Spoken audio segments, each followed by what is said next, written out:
اشرح لي صدري ويسر لي أمري واحلل عقدة من لساني يفقهوا قولي. أعوذ بالله من الشيطان الرجيم. بسم الله الرحمن الرحيم. الحمد لله الذي ذكره شرف للذاكرين وشكره فوز للشاكرين. والصلاة والسلام على سيد المرسلين وخاتم النبيين أمين وحي الله وخاتم رسول الله بشير رحمة الله ونذير نقمة الله صاحب السكينة والمدفون بالمدينة المنصور المؤيد أبي القاسم محمد. اللهم صل على محمد ثم الصلاة والسلام على يعصوب الدين وقدوة الصالحين وإمام المتقين وقائد الغر المحجلين سيد الأوصياء وركن الأولياء صالح المؤمنين وحاكم يوم الدين أمير المؤمنين علي بن أبي طالب.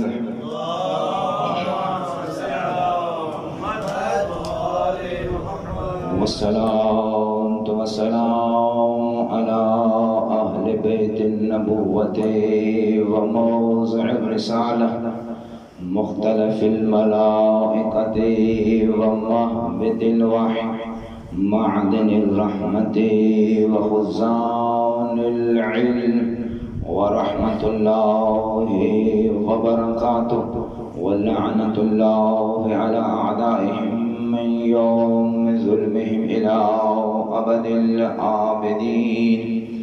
أما بعد فقد قال الله تعالى في محكم كتاب المجيد والفرقان الحميد وقوله الحق. بسم الله الرحمن الرحيم. قل ربي أدخلني مدخل صدق وأخرجني مخرج صدق واجعل لي من لدنك سلطانا نصيرا.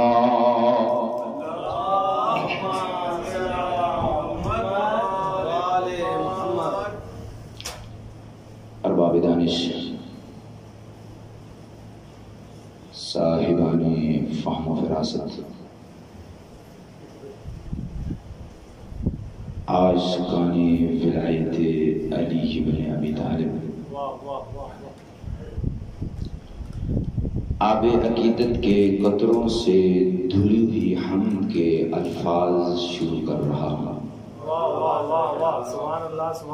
اس مدبر الامور کی بارگاہ میں صد عظمت بنا میں کہ جو شب کے جبڑے سے صبح کی زبان کو برآمد کرتا ہے، جو شکم مشرق سے سورج کو ایسے نکالتا ہے کہ جیسے ابھی پیدا ہوا، جو شکم مشرق سے نومولود آفتاب کو برآمد کرتا ہے اور پھر آفتاب کی کرنوں کے قافلے سمیت اسے مغرب کے قبرستان میں دفن کر دیتا ہے اور پھر مغرب کی قبر کے اوپر رات کی سیاہ چادر ڈال کر روشن ستاروں کی پتیوں کو پھینک دیتا ہے اور درود ہو اس وجود نادنین پر کہ جو ڈوبے ہوئے سورج کو اپنی انگوش کی پشت پر لگے ہوئے ناخن کی طاقت سے واپس بلا لیتا ہے۔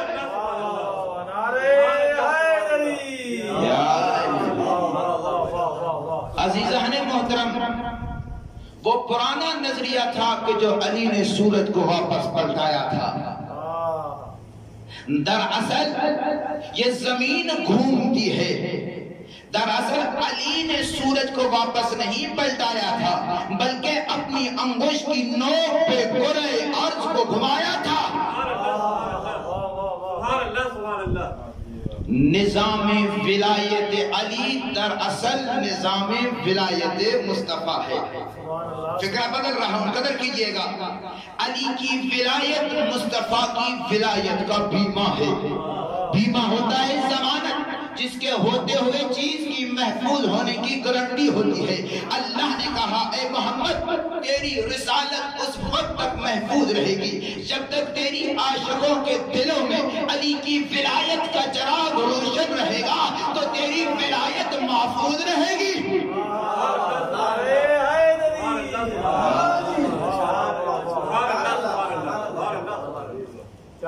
علی کا ذکر ایسا ہے کہ جو مردہ دلوں کو بھی زندہ کر دیتا ہے۔ اس ذکر میں ایسی تاثیر ہے کہ جو تھکن کو دور کر دیتی ہے، اور پھر کیوں نہ ہو انہی کے غم اور انہی کی مسرتوں کی وابستگی سے ہماری پہچان ہے۔ ہماری پہچان مال و ملال نہیں ہے، ہماری پہچان تخت و تاج نہیں ہے، ہماری پہچان ذکر علی ابن ابی طالب ہے۔ اگر اجازت ہو تو میں اپنے لفظوں کو بدل دوں، نہ صرف ہماری پہچان ذکر علی ابن ابی طالب ہے، بلکہ ہماری ماں کے کردار کی پہچان بھی ذکر علی ابن ابی طالب ہے۔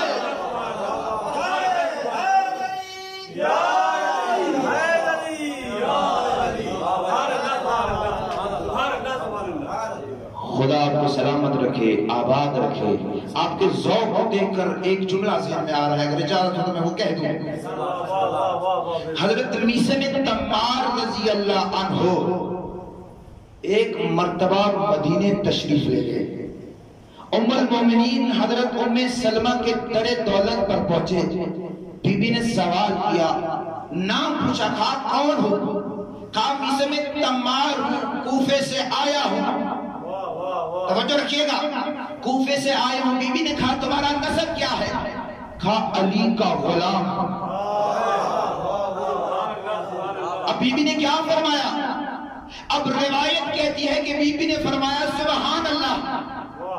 میں کہوں گا بی بی آپ نے تو نسب پوچھا تھا، اس نے آپ کے سوال کا جواب تو نہیں دیا، آپ کیوں فرما رہی ہیں سبحان اللہ؟ تو عجب نہیں ہے کہ آواز آئے رسول اللہ کے گھر میں رہی ہوں، اتنا تو سن رکھا ہے کہ جو علی کے غلام ہوتے ہیں ان کا نسب خراب نہیں ہوتا۔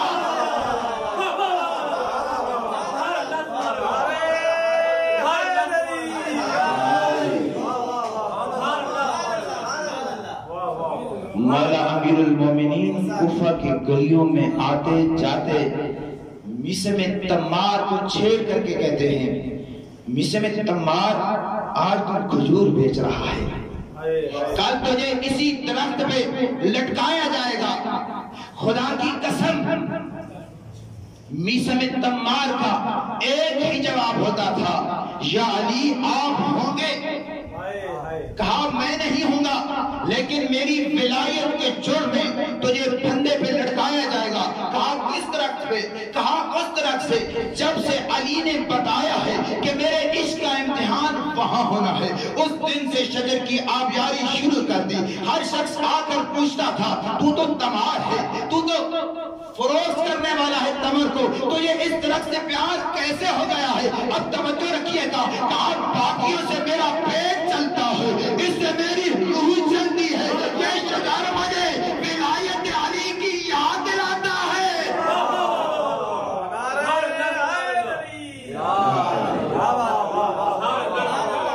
سلام ہو میثم تمار پر۔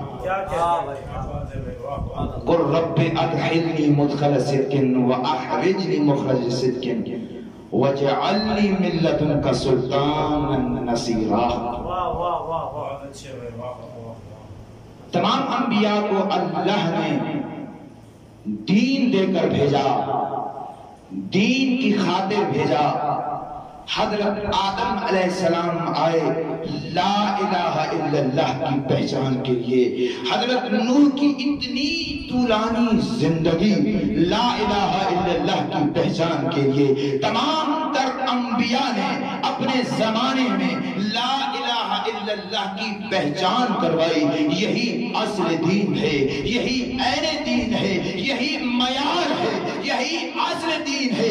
اللہ نے ہر نبی کو ناصر و مددگار عطا کیے۔ اب یہاں سے پتہ چلتا ہے کہ بغیر ناصر و مددگار کے دین کا کام اللہ کی حجت کے لیے بھی آسان نہیں تھا۔ اگر میں یوں کہہ دوں کہ اللہ کا اسلوب بھی یہی ہے، سنت الہیہ بھی یہی ہے کہ اللہ کے دین کا کام بغیر ناصر و مددگار کے انجام نہ پائے۔ اللہ نے تمام انبیاء کو ناصر و مددگار دیے، اور جنہیں نہیں دیے انہوں نے مانگ لیے۔ حضرت ابراہیم خلیل اللہ اللہ کے نبی ہیں، اللہ کے رسول ہیں، العظم پیغمبر ہیں، اتنے درجات کے مالک ہیں، خلت الہیہ کے وارث ہیں، 100 سالہ عمر تبلیغ کی، اور اس کے باوجود ارشاد فرما رہے ہیں خدا کی بارگاہ میں، رب ہب لی من الصالحین، پروردگار مجھے کوئی مددگار دے لیکن صالحین میں سے دینا، جو کہ نوح کا حشر دیکھ چکے تھے نا۔ پروردگار مجھے کوئی اولاد عطا فرما۔ اب نبی اولاد اس لیے نہیں مانگ رہے تھے کہ ان کی کوئی زمینیں تھی، جائیداد کا کوئی وارث چاہیے تھا، نبی کو اسماعیل چاہیے تھا۔ اللہ کے دین کا مرکز بنانے کے لیے، بیت اللہ کی تعمیر کے لیے کوئی ناصر و مددگار مل جائے۔ حضرت ابراہیم خلیل اللہ کی دعا مستجاب ہوئی۔ حضرت اسماعیل جیسا ذبیح اللہ بیٹا عطا کیا۔ حضرت ابن عباس روایت کرتے ہیں کہ ایک مرتبہ مکے میں تھے، رسول اللہ نے میرا ہاتھ بھی تھاما، علی کا بھی ہاتھ تھاما، اور ایک صحرا میں لے کر کے گئے۔ 4 رکعت نماز پڑھنے کے بعد رسول اللہ نے دعا کے لیے ہاتھ اٹھائے اور فرمایا، پروردگار ان اخی موسیٰ قد سألہ۔ سید الانبیاء حضرت موسیٰ کا حوالہ دے رہے ہیں، ان اخی موسیٰ قد سألہ، میرے بھائی موسیٰ نے مانگا تھا، آپ نے عطا کیا۔ انی محمد النبیوں کا، پروردگار میں محمد ہوں، میں تیرا نبی ہوں، میں تیرا محمد ہوں۔ حضرت موسیٰ نے مانگا تھا، آپ نے عطا کیا، اب میں مانگ رہا ہوں، پروردگار میرے سینے کو کشادہ کر دے، میری زبان کی گریں کھول دے، میرے امر کو آسان فرما، وجعلنی وزیرا من آل علی اخی، میرے بھائی علی کو میرے اہل بیت میں سے میرا وزیر بنا دے۔ ایک صلوات پر محمد و آل محمد۔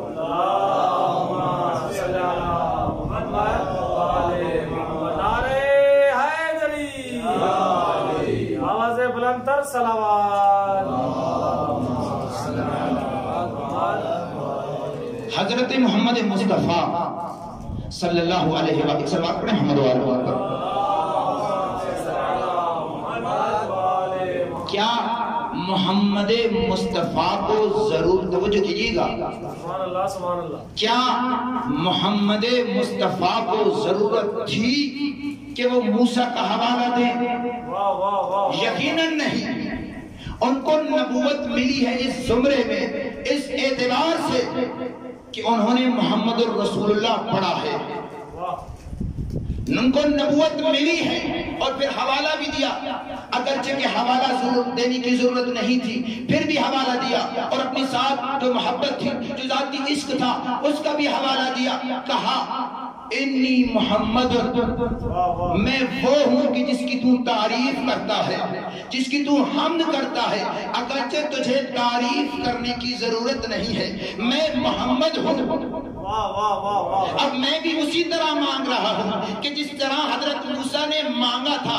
اب کوئی سوچ بھی نہیں سکتا کہ حضرت موسیٰ مانگے اللہ قبول کرے، محمد مصطفیٰ مانگے اور حوالے بھی دے اور قبول نہ ہو۔ یقیناً قبول ہوئی ہے، لیکن ایک لمحے کے لیے توقف ضرور ہے جو یہ آیت بتلا رہی ہے۔ اگر وہیں پر مولا متقیان کو وزیر بنا دیا جاتا تو قرآن میں یہ آیت نہ تھی کہ یوں مانگو، قل رب ادخلنی مدخل صدق واخرجنی مخرج صدق واجعل لی من لدنک سلطانا نصیرا۔ موسیٰ مانگے تو ہارون کو وزیر کہے، تو علی کو وزیر نہ کہے، سلطان نصیرا کہے نہ پکار۔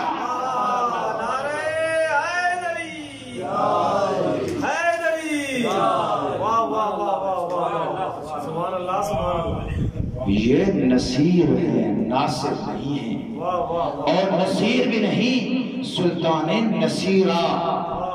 اللہ جسے سلطان نصیرہ کہے، ملا ہمیں قرآن کے حوالے دیتا ہے۔ کہا سورہ الحمد پڑھی آپ نے؟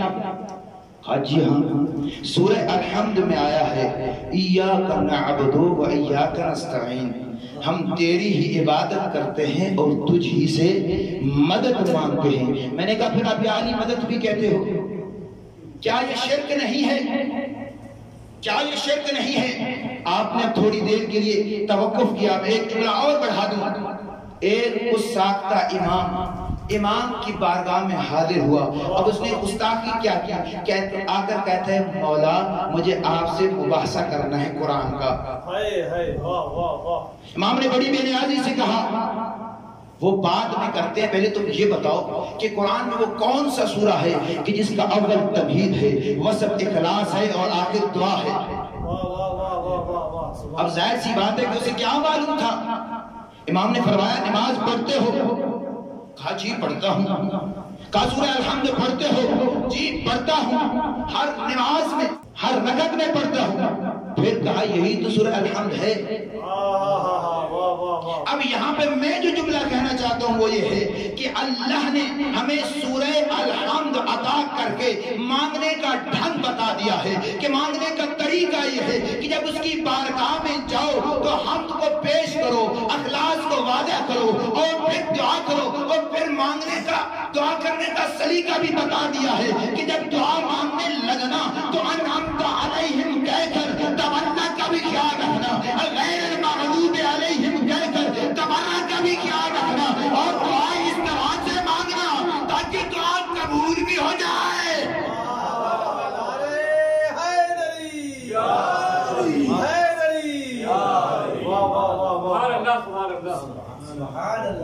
کہا سورہ الحمد نہیں پڑھتے ہیں؟ عجیب ہو، پھر یا علی مدد بھی کہتے ہو؟ کہا بھیا ایاک نستعین بعد میں پڑھتے ہیں، ایاک نعبد پہلے پڑھتے ہیں۔ میں نے کہا ایاک نعبد پڑھتے ہو؟ کہا جی پڑھتے ہیں۔ پھر کعبہ کو سجدہ بھی کرتے ہو؟ کعبہ کو سجدہ کرنا یہ غیر اللہ کی عبادت نہیں ہے، غیر اللہ کا سجدہ نہیں ہے، کار نہیں، یہ غیر اللہ کا سجدہ نہیں ہے، کیونکہ اللہ نے خود کعبہ کو بنوایا ہے۔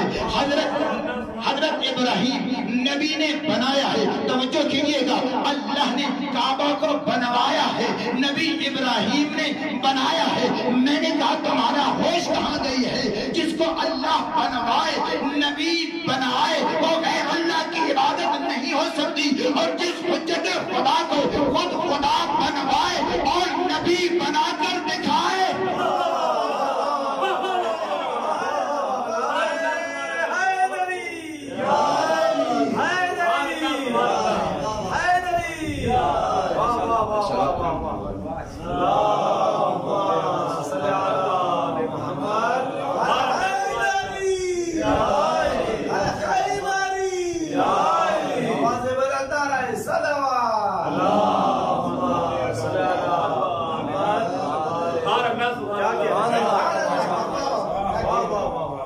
جس طرح اللہ نے کعبہ بنوایا ہے، اس کی طرف جھکنا عین عبادت ہے، اسی طرح علی سے مدد مانگنا عین مدد الہی ہے۔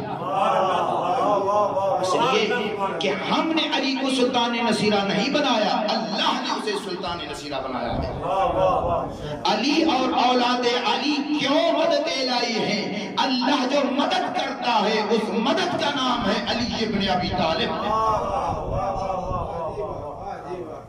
کیوں؟ یہ ظرف مشیت پروردگار ہیں، یہ ما تشاؤون الا ان یشاء اللہ کی منزل پر چلے گئے ہیں، یہ اس منزل پر فائز ہیں۔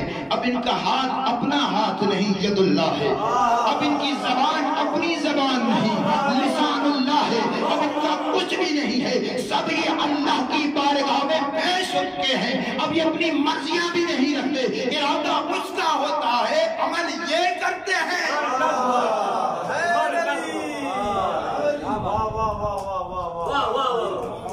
اب یاد رکھنا، اگر کہیں شب ہجرت بستر مرگ پر سو جائے تو مشیت الہی ہے، یہ اپنی مرضی سے نہیں دھوتے، یہ مشیت الہی ہے۔ اگر رکھوں میں کسی کو انگوٹھی دے دے تو سمجھ لینا کہ یہ مشیت پروردگار ہے۔ اب ان کا ہر فعل مشیت پروردگار کے تابع ہے۔ یہی وجہ تھی کہ علی ابن ابی طالب نے یوم الخندق میں عمر ابن عبد الود کو گرایا تو چھوڑ دیا کہ مشیت پروردگار میں اپنا ارادہ آ رہا تھا، یہ مشیت پروردگار کے تابع ہے۔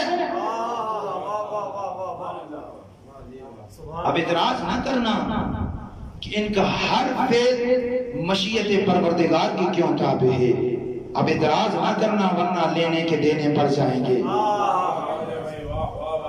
امام حسن نے صلح کیوں کی، امام حسین نے جنگ کیوں کی؟ امام حسن صلح کریں تو بھی مشیت پروردگار ہے، امام حسین جنگ کریں تو بھی مشیت پروردگار ہے۔ یہ تو امام حسین نے خود لب کشائی فرما دی تھی کہ جب کسی نے پوچھا کہ کہاں جا رہے ہیں تو فرمایا شاء اللہ یرانی قتیلا، کہ مشیت پروردگار یہ ہے کہ جب مشیت پروردگار آ جاتی ہے تو یہ سر تسلیمیں خم کر دیتے ہیں۔ علی سلطان نصیر ہیں، نبی کو علی کی ضرورت ہے تبھی تو مانگ رہے ہیں۔ وہ ایک موقع آیا تھا نا کہ 3 دن تک نبی یہ فرماتے رہے کوئی ہے کہ جو میری مدد کرے، آپ نہیں پہنچے۔ دعوت ذوالعشیرہ میں 3 دن تک نبی یہی تو فرماتے رہے کہ کوئی ہے کہ جو میری مدد کرے۔ اگر نبی کو کسی کی ضرورت نہیں تھی تو یہ سارے قبیلے کو اکٹھا کر کے کھانا کیوں کھلا رہے ہیں؟ ضرورت تھی اور کسی نے بڑھ کر کہا انا ناصرک یا رسول اللہ۔ آواز بلند تر صلوات۔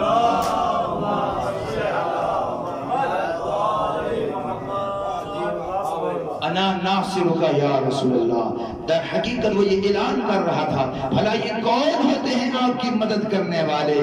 میں ہوں کہ جسے اللہ نے سلطان نصیرہ بنایا ہے۔ بھلا یہ کون ہوتے ہیں اسلام اور کار رسالت کے عنوان سے آپ کی مدد کرنے والے؟ میں ہوں کہ جسے اللہ نے سلطان نصیرہ بنایا ہے۔ کہ بھلا اب اس مجلس کی توسط سے میں پوری دنیا کو یہ پیغام دینا چاہتا ہوں کہ ہم نے جو علی کو مددگار مانا ہے، علی سے اسلام لیا ہے، نبی کا مددگار مانا ہے، یہ ہماری ذاتی وابستگی سے نہیں ہے، ہمارا علی سے کوئی رابطہ نہیں ہے۔ ہم تو مسلمان ہیں، ہم تو اللہ کے پاس گئے تھے، اس نے ہمیں نبی کے پاس بھیجا اور کہا کہ اگر تم میری محبت کے دعویدار ہو تو نبی کی اعتبار کرنا پڑے گی، تمہارا یہی مسلمان ہونے کا دعویٰ ہے۔ اور پھر ارشاد فرمایا میرا نبی جو دے دے اسے لے لو اور جہاں سے روک دے وہاں رک جاؤ۔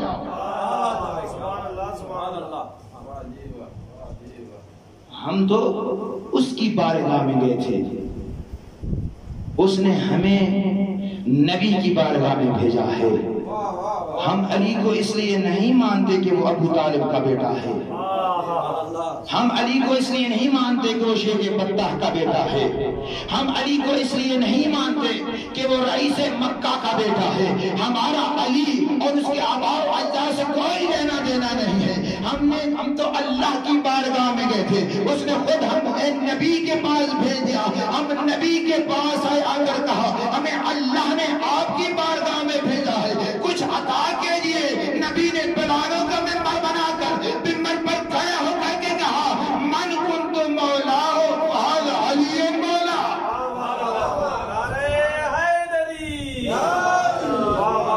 بابا سے بلند تر صلوات۔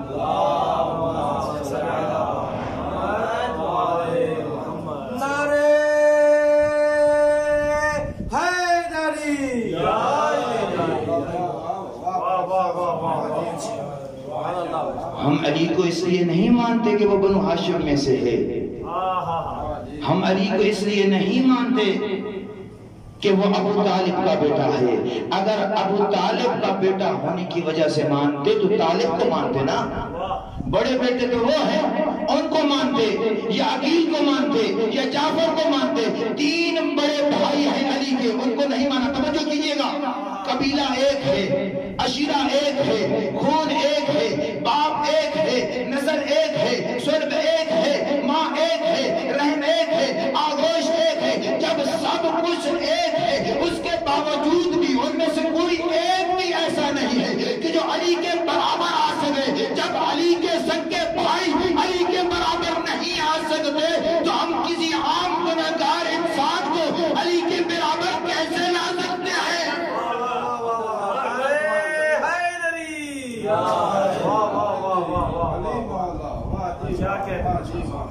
یہ اسلام ہے، ہم مسلمان ہیں، ہماری وابستگی اسلام سے ہے۔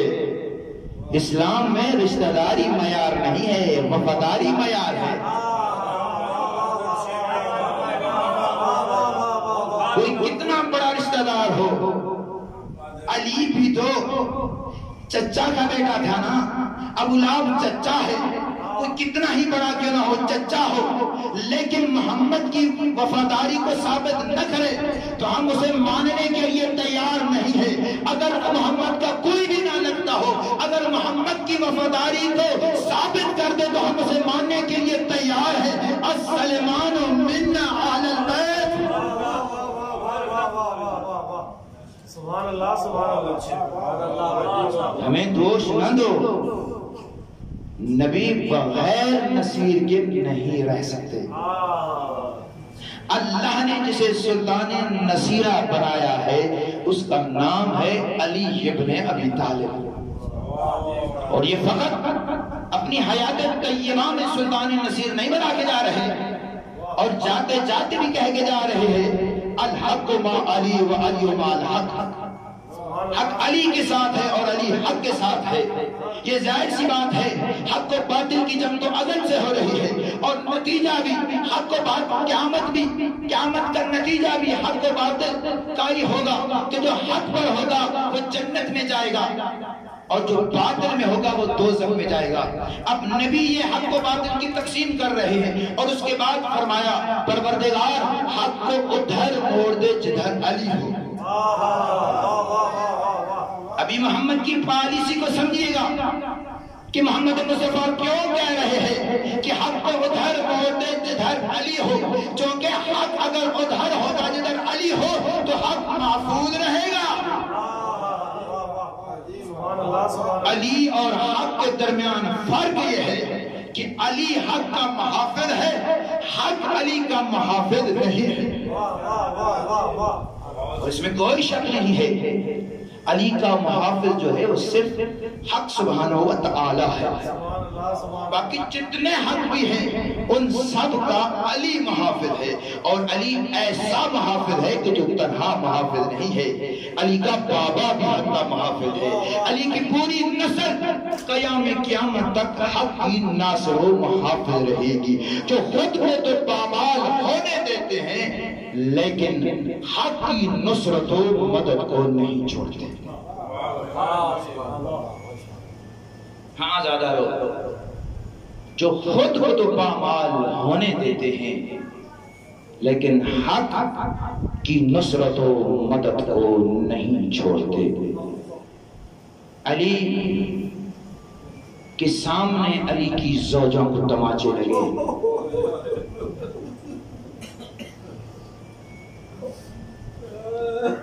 لیکن حق کی نصرت و مدد کو نہیں چھوڑا۔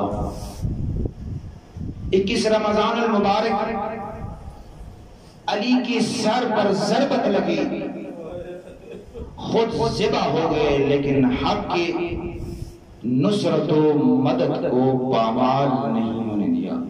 عزادارو، کربلا میں حسین نے اپنا پورا خاندان لٹا دیا، لیکن حق کی نصرت و مدد کو نہیں چھوڑا۔ عزادارو، ایک قافلہ ہے کہ جو امام حسین کی زیارت کے لیے جاتا ہے، جیسے ہی قافلہ جاتا ہے نا امام حسین کی زیارت کے لیے اور شب جمعہ ہوتا ہے، بہت گریہ کرتا ہے، اور کسی شخص کو یہ قافلہ کہتا ہے کہ مصائب پڑھ دے، لیکن وہ شخص کہتا ہے کہ مصائب کس کے پڑھوں، مجھے تو فقط علی اکبر کے مصائب آتے ہیں۔ جیسے ہی اس نے علی اکبر کے مصائب شروع کیے نا، تو وہ ظاہرین کہتے تھے کہ ایسا محسوس ہو رہا تھا کہ رونے کی آوازیں آ رہی ہیں در و دیوار سے۔ جب اس نے مصائب مکمل کیا، یہ روتے روتے اپنے مسافر خانے میں چلے گئے۔ جب سوئے نا تو خواب میں امام حسین آئے ہیں اور آ کر کہتے ہیں کہ میں آپ سے ملنے کے لیے آیا ہوں۔ تو وہ سارے ظاہرین کہتے ہیں کہ آقا آپ نے کیوں زحمت فرمائی ہے؟ امام نے فرمایا میں 3 وجوہات کی بنیاد پر آپ سے ملنے کے لیے آیا ہوں۔ پہلی وجہ یہ ہے کہ جو میری زیارت کے لیے آتا ہے میں اس کی زیارت کے لیے جاتا ہوں، اور دوسری وجہ یہ ہے کہ جس بستی سے آپ آئے ہیں نا، وہاں پہ ایک امام بارگاہ ہے، وہاں پر میری مجلسیں ہوتی ہیں، اور اس امام بارگاہ کا ایک خادم ہے کہ جو میرے عزاداروں کے جوتے سیدھے کرتا ہے۔ جب واپس جانا نا تو اس کو میرا سلام کہنا اور یہ کہنا کہ حسین آپ سے بہت محبت کرتے ہیں، بہت پیار کرتے ہیں۔ جب تیسری وجہ آئی نا تو امام خاموش ہو گئے، تو انہوں نے پوچھا مولا آپ نے تو کہا تھا کہ ہم میں 3 وجوہات کی بنیاد پر آیا ہوں، تیسری وجہ کیا ہے؟ تو امام نے رو کر فرمایا کہ جب شب جمعہ ہو، میرا حرم ہو، تو علی اکبر کے مصائب نہ پڑا کرے۔ اس شخص نے فرمایا مولا ہمیں تو علماء نے بتایا ہے کہ آپ علی اکبر سے بہت پیار کرتے ہیں، بہت محبت کرتے ہیں۔ فرمایا آپ نے صحیح سنا ہے، میں محبت کرتا ہوں، پیار کرتا ہوں، مصائب علی اکبر کے پڑھنا، لیکن جب شب جمعہ ہو، میرا حرم ہو، تو علی اکبر کے مصائب نہ پڑھنا، کیونکہ میری داماد زہرا میری زیارت کے لیے آتی ہے۔ جب سے آپ نے علی اکبر کے مصائب پڑھے ہیں نا، تب سے میری ماں گریہ کر رہی ہے اور ایک ہی سوال پوچھتی ہے، حسین تو نے علی اکبر کا لاشا کیسے اٹھایا تھا؟ آزادارو، یہی حق ہے رونے کا۔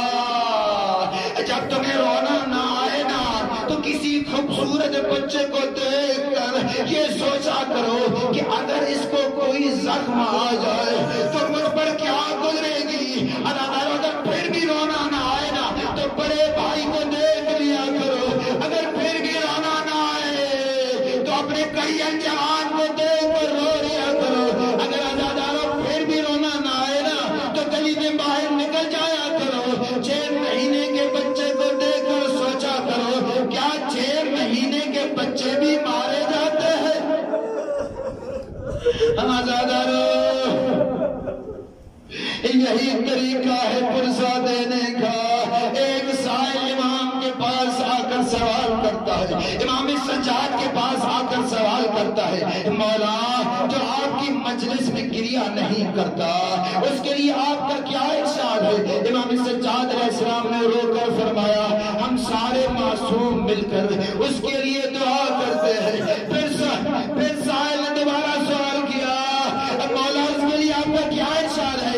امام نے دوبارہ تکرار کیا۔ جب اس نے تیسری دفعہ پوچھا نا تو امام نے رو کر کے فرمایا دیکھ سائل جب یہ لوگ نہیں روتے لیکن اتنا تو سوچتے ہوں گے کہ ہمارا بھرا گھر ایک دن میں کیسے لٹ گیا۔ ہمارا دارو جب امام سجاد آپ کو دیکھتے ہیں نا روتے ہوئے تعداد میں کونیوں کے بل قریب آ جاتے ہیں اور آنسوں کو جب گرتے ہوئے دیکھتے ہیں نا تو پھر کہتے ہیں تم نے خطیب کی روایت تو سنی ہے لیکن میرے علی اکبر کو گرتے ہوئے نہیں دیکھا۔ آزادارو یہ علی اکبر کتنا خوبصورت بیٹا ہے حسین کا، کتنا پیارا بیٹا ہے حسین کا۔ کوئی حسین سے جا کر کے پوچھے نا کہ جس نے نماز تہجد میں دعائے مانگ کر علی اکبر کو لیا ہو، امام حسین خود فرماتے ہیں جب میں علی اکبر کے چہرے پر بوسہ دیتا ہوں نا تو میری پیاس ختم ہو جاتی ہے۔ مقتل میں یہ جملے ملتے ہیں جب لوگ نیلا پر علی اکبر کا سر ہوتا تھا نا جدھر جدھر علی اکبر کا سر جاتا تھا ادھر ادھر حسین کا سر جاتا تھا۔ بازاروں کوفہ میں جب علی اکبر کا سر جا رہا تھا نا کتنا خوبصورت ہے علی اکبر، کتنا پیارا ہے علی اکبر۔ دشمن کی ایک خاتون نے دیکھا علی اکبر کے سر کو بے ساختہ دیکھ کر کے کہا کاش تیری ماں مر گئی ہوتی۔ پیچھے سے آواز آئی ابھی میں زندہ ہوں، ابھی مجھے پتھر کھانے ہیں۔ آزادارو صبح عاشور کا وقت آ گیا، کربلا کا غریب مٹی سے اٹھا وہاں آیا جہاں علی اکبر بیٹھا ہوا تھا، علی اکبر کے چہرے پر بوسہ دیا، کہا میرے لال اٹھو آزان دو۔ اب علی اکبر تیمم کر رہے ہیں، کربلا کی گرم ریت پر علی اکبر نے تیمم کیا، ایک ٹیلے پر آئے جیسے ہی کہا نا اللہ اکبر اللہ اکبر، زہرا کی بیٹیوں نے ماتم شروع کیا، رو کر کہتی ہے اے ام کلثوم ایک اعلان کوفہ میں تھی آج کربلا کی اعلان۔ آزادارو جب سارے انصار شہید ہو گئے نا تو اب دل کے ٹکڑوں کی باری آئی۔ علی اکبر وہ ہے کہ جو پہلا جوان تھا کہ جو میدان کی طرف جا رہا تھا، اب امام حسین نے اپنے لال کو خود تیار کیا، اپنے لال کو سامنے بٹھا لیا۔ جب امامہ باندھنا شروع کیا نا تو امامہ باندھتے جا رہے ہیں اور یہ کہتے جا رہے ہیں انا للہ و انا الیہ راجعون۔ اب آپ نے ہاتھ سے پہنائی، اب گھوڑے پر علی اکبر کو بٹھا دیا، اب علی اکبر گھوڑے پر بیٹھ گئے، اب جانے کے لیے تیار ہے۔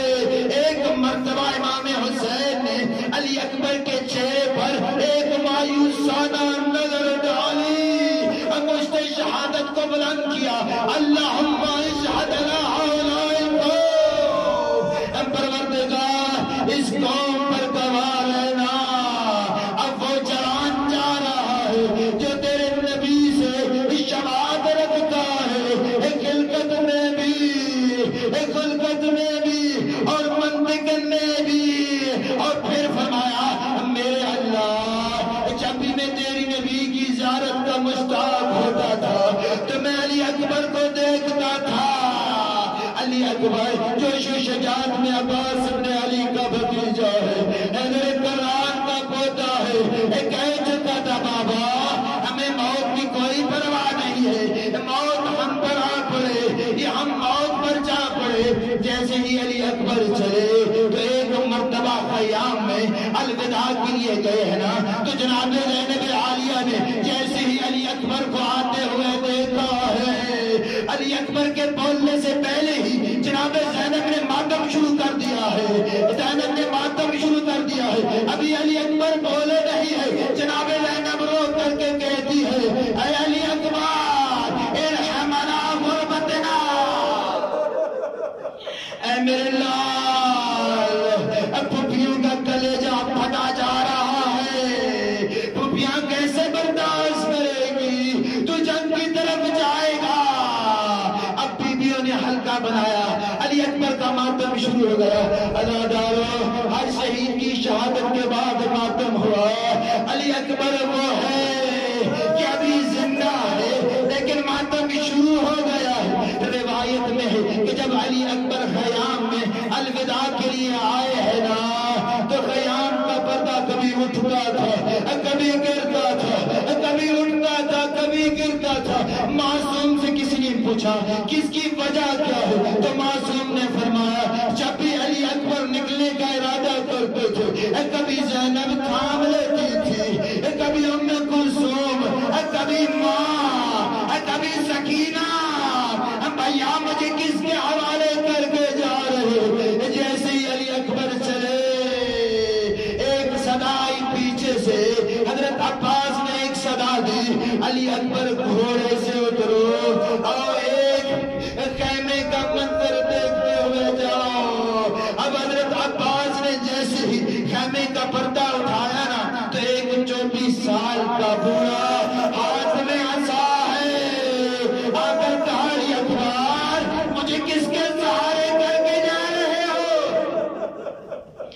اب جیسے ہی علی اکبر نے گھوڑے کو مہمیز کیا، اب گھوڑا چلا، امام حسین بھی چلے، گھوڑا تیز ہوا، امام حسین تیز ہوئے، گھوڑا دوڑا، امام حسین دوڑے، ایک بیوی نے ہاتھ جوڑے، میرے لال علی اکبر پیچھے مڑ کر کے دیکھو میرا بیٹا حسین۔ اب علی اکبر نے گھوڑے کو روکا، پیچھے مڑ کر کے دیکھا تو کیا بوڑھا باپ آ رہا ہے اور کہا بابا آپ نے کیوں زحمت فرمائی ہے، آپ نے تو رخصت کر دیا تھا۔ اب سنیں گے امام حسین نے کیا فرمایا، علی اکبر اگر میرا کوئی علی اکبر جیسا بیٹا ہوتا تو میں پوچھتا علی اکبر چاہو لیکن ایک وعدہ کرو جب تک سامنا رہے تو مڑ مڑ کر دیکھتے رہنا۔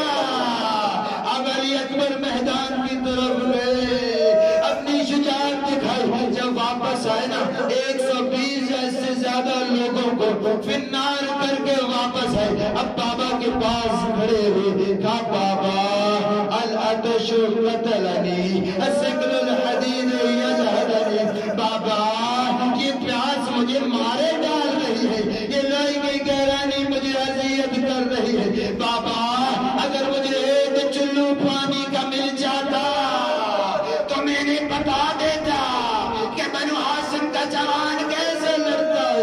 اب مقتل کے جملے ہیں، امام حسین نے گریہ کرنا شروع کیا، یقیناً وہ منظر امام حسین کو یاد آیا ہوگا کہ جب علی اکبر چھوٹا سا تھا نا زانوں پر بیٹھا ہوا تھا، علی اکبر نے انگور مانگے تھے، اے بابا مجھے انگور کھانے، اب انگور کا موسم نہیں تھا، حسین نے ہاتھ بڑھایا، انگور ہاتھ میں آئے، اپنے لال کو کھلائے، لیکن آج منظر کچھ مختلف ہے، اپنے لال کو صبر کی تلقین کر رہے ہیں، میرا اکبر لال اپنا منہ میری زبان میں دو، اپنا دان میری زبان میں دو۔ علی اکبر نے اپنا دان فوراً کھینچ لیا، بابا آپ کا دان تو مجھ سے بھی زیادہ خشک ہے، ایک انگوٹھی اتاری، کہا میرے لال اس انگوٹھی کو ہاتھوں میں رکھو اور جاؤ تمہارے جد میں حوض کوثر سے سلام کریں گے۔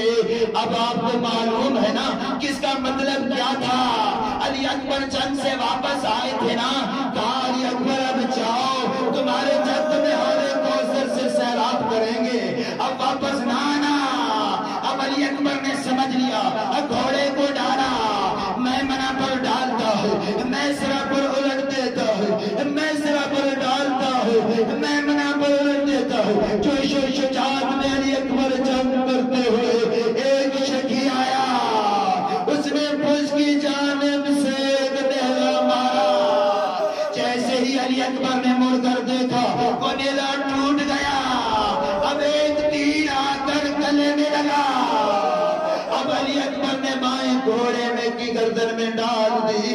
لکھا ہے نا کہ علی اکبر پیغمبر کی شبیہ ترین ہے، ابھی گھوڑا علی اکبر لوگ کو لے کر چلا، فقط وہ بے سیوفہم، اے ربان اے ربا، علی اکبر کو تلواروں نے ٹکڑے ٹکڑے کر دیا۔